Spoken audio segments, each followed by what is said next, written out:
Corona, COVID-19, tidak ada seorang pun tahu kalau tahun ini tiba-tiba negara kita, bahkan seluruh dunia, terserang oleh penyakit yang mungkin masih agak baru, jadi orang-orang tidak tahu, obatnya belum ada, gejalanya juga masih bermacam-macam, para ahli masih simpang siur juga. Kita apalagi menandainya sebenarnya yang COVID kayak apa sih gitu, orang nggak ngerti. Tapi Maret tahun ini aku terpaksa masuk ke rumah sakit untuk urusan corona ini. Gejalanya pertamanya mungkin cuma panas tinggi, terus kemudian agak batuk, karena biasanya aku kalau batuk tuh berat gitu. Cuma kemarin ini batuknya ringan saja, tapi baru sehari batuk tiba-tiba nafas agak berat, dan karena aku sudah membaca gejala-gejala itu ketika COVID menyerang Wuhan, aku kemudian segera ke rumah sakit terdekat dan sama mereka dilakukan toraks, ronsen di dada gitu ya. Dan kemudian disarankan untuk masuk ke rumah sakit rujukan yang saat itu baru ditunjuk, yaitu di Rumah Sakit Pasar Minggu. Ketika masuk ke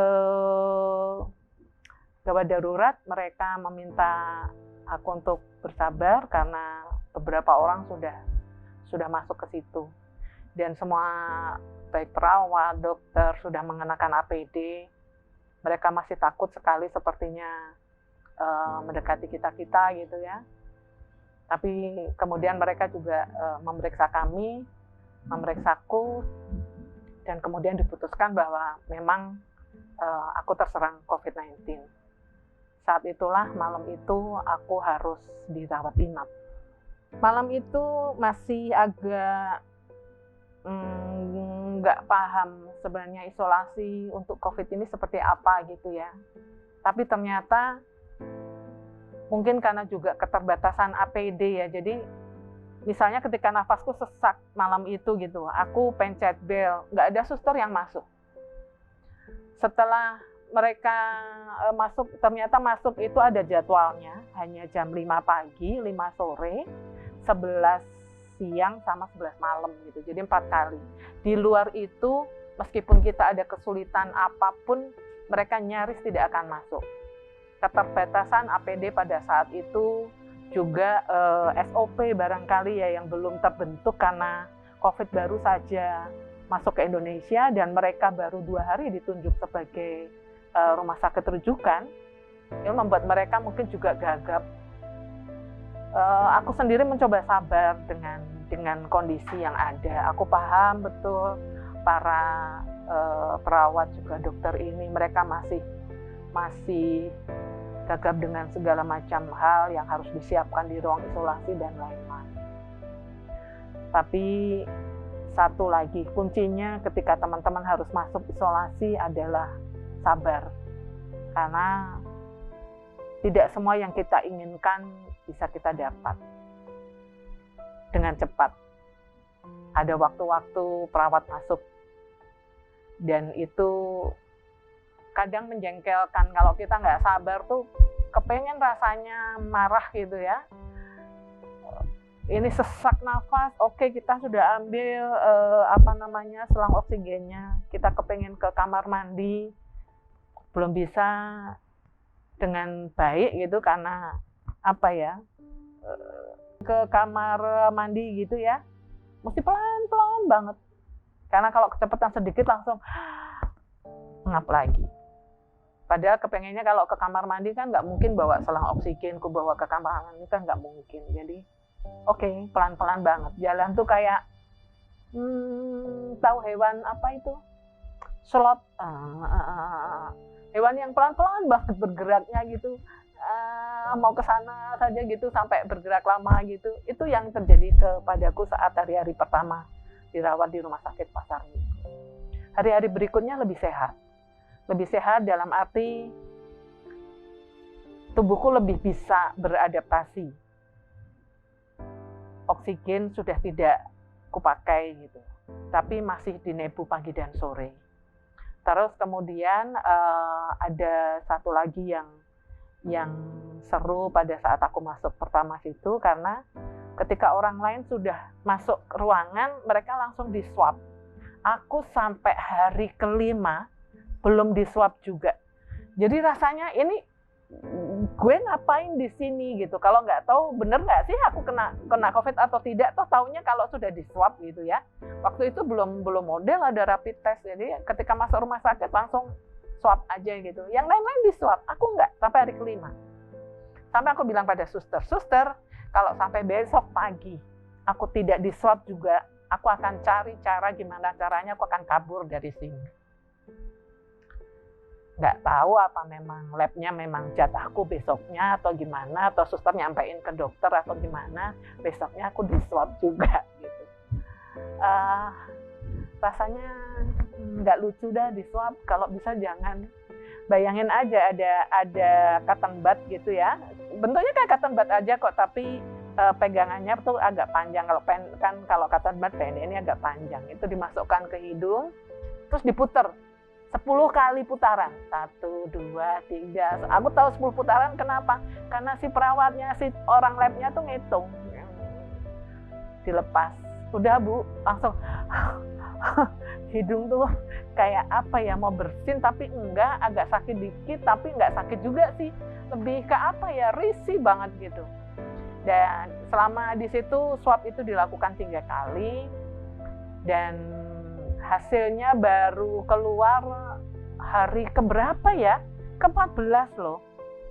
Itu pun aku harus minta tolong kepada teman yang mereka punya akses untuk ke lab Kementerian Kesehatan.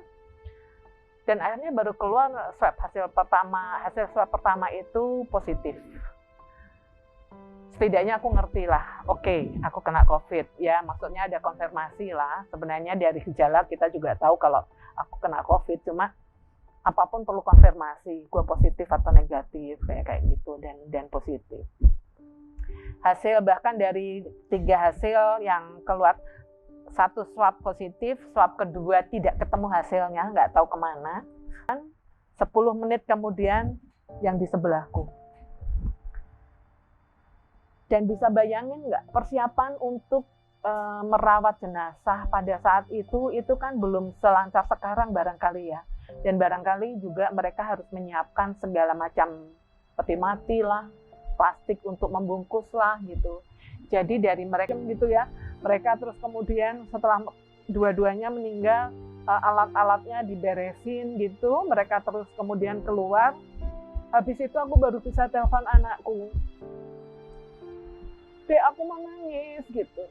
Kenapa Bu? Ini 2 pasien di depanku meninggal dan rasanya gimana ya?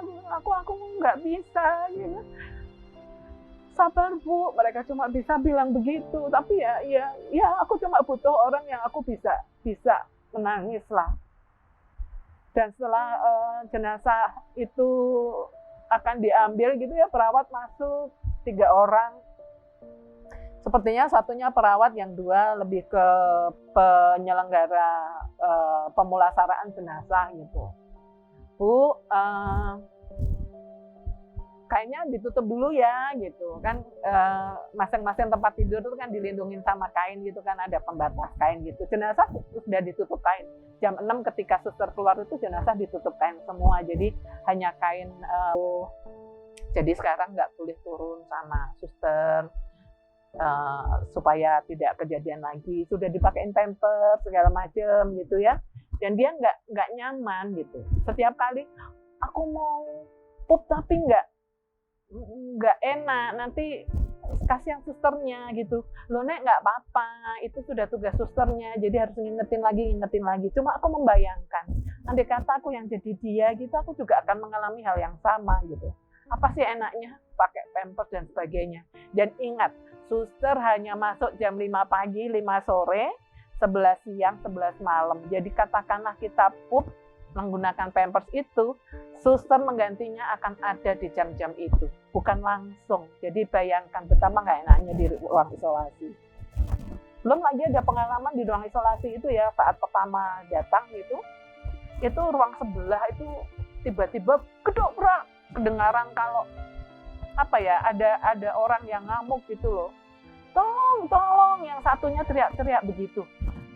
Wah, ada apa ya, kita cuma bisa nengok-nengok gitu lewat kaca kecil di pintu yang ada di ruang isolasi itu. Beberapa lama, tolong suster tolong gitu, dan suster tidak bisa memberikan pertolongan serta-merta karena bisa bayangin nggak, mereka mesti gunakan APD dulu gitu. Gunakan APD itu butuh waktu juga, dan beberapa saat kemudian aku dengar langkah mereka ke situ, membuka pintu, terus menutup pintu, terus suara tangisan itu berada di luar gang.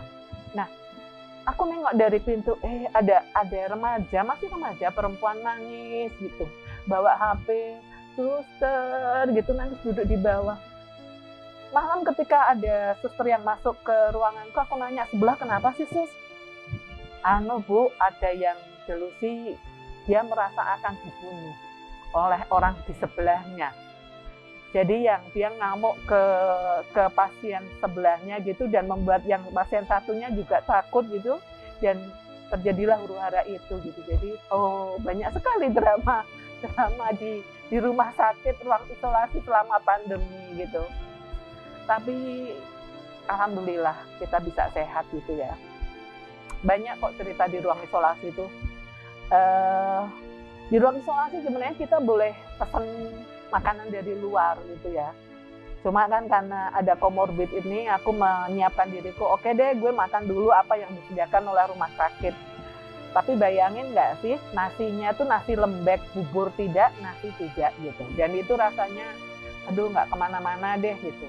Sampai saat itu sementara sebelahku ada yang bukan yang meninggal ya, dua lagi yang sebelumnya itu, yang satunya bisa dapat skutel kentang, satunya lagi sama denganku dapatnya nasi lembek terus, dan kita berdua mengeluh gimana caranya ya ya deh gitu.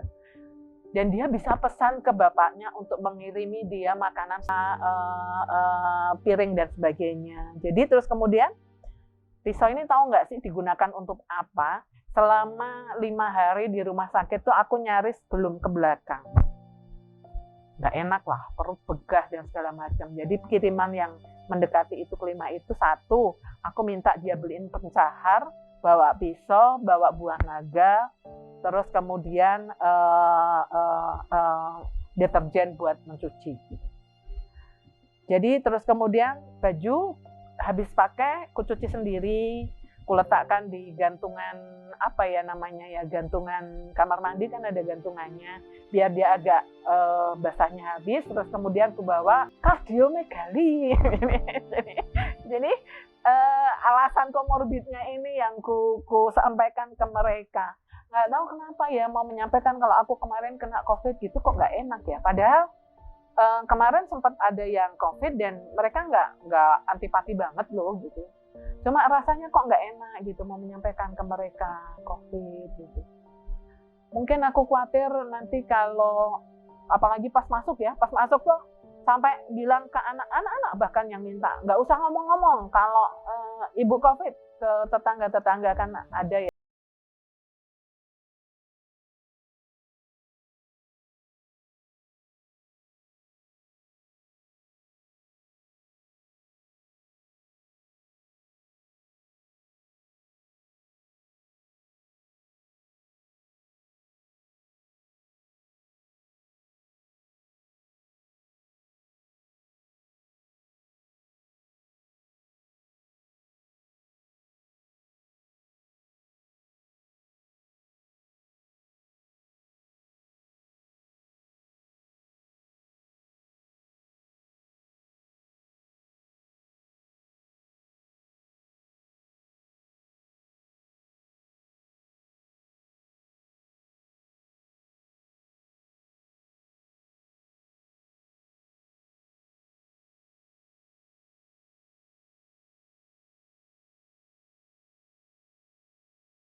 umum gitu, karena baiklah aku mesti kuat saja kalau misalnya ini juga terbaca oleh tetangga, sementara anak-anakku terus kemudian menjadi agak apa ya, mungkin tidak marah ya, tapi mereka kecewa gitu. Kenapa aku sharing sesuatu yang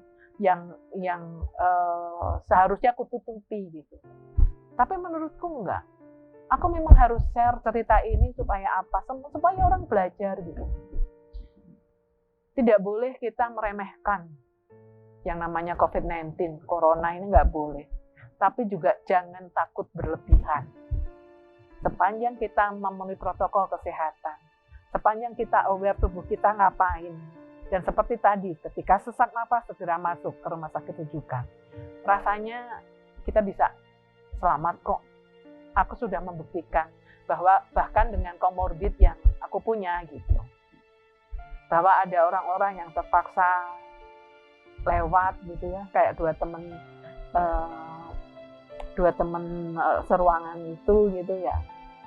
Ya mungkin memang sudah waktunya, karena waktu itu yang satunya memang stroke, masuk pun sudah tidak sadar, sementara yang satunya memang kondisinya kulihat dia pindahan dari Wisma Atlet gitu. Kondisinya memang sudah lemah gitu. Dan sepertinya dia tidak punya semangat hidup. Nah, semangat hidup penting. Kenapa? Ketika kita punya semangat hidup tuh kita menjadi tahu harus apa nih aku dengan diriku. Kita mencari tahu gimana caranya ya aku sehat. Oh oke, ada obat diberikan dokter diminum. Oh oke, aku harus makan dengan benar, makan dengan benar. Oh oke, gue harus istirahat dan lain-lain. Oh oke, aku harus gembira. Gembira ini penting gitu. Katakanlah saat itu kita sedang menghadapi cobaan, dapat giliran untuk dimasuk ke ruang isolasi COVID-19 ya. Hadapi ini dengan happy. Gimana caranya happy ya? Yaitu, oke, gue bermain-main dengan tulisan. Aku bermain-main dengan baju-bajuku, ku tempel-tempelin, ku kasih foto, ku sebarin ke teman-teman yang ada di grup tertutup itu. Itu apa mbak? Yang sebelahnya daster. Wah, ternyata ada celana dalam kelihatan nyempil gitu. Tapi itu membuat happy gitu. Apa ya? Kekonyolan kecil yang mesti disyukuri karena membuat kita bisa tersenyum, bisa ketawa. Gitu. Hal-hal kecil jadikanlah sebuah hiburan. Satu, jangan mengeluh, tapi tetaplah semangat dengan diri kita. Ada saja kok yang bisa dilakukan, termasuk juga menyemangati saat ini ya. Barangkali ketika kita sudah bisa survive itu, menyemangati teman-teman yang sedang masuk giliran kena COVID-19 gitu. Rasanya mungkin hanya itu yang bisa aku ceritakan. Semoga cerita ini bisa membuat teman-teman mengambil hikmah. Sekali lagi, jangan abaikan protokol kesehatan. Jangan terlalu takut dengan COVID-19 juga. Tapi yang penting kita waspada dan tetap hidup sehat. Namaku Nina Susilowati, aku survivor COVID-19, sempat dirawat di rumah sakit Pasar Minggu sekitar 20 hari. Alhamdulillah saat ini sehat, dan ayo semangat untuk teman-teman yang kena COVID-19 dan sedang dirawat. Saatnya kita lawan COVID-19 dengan sebaik-baiknya.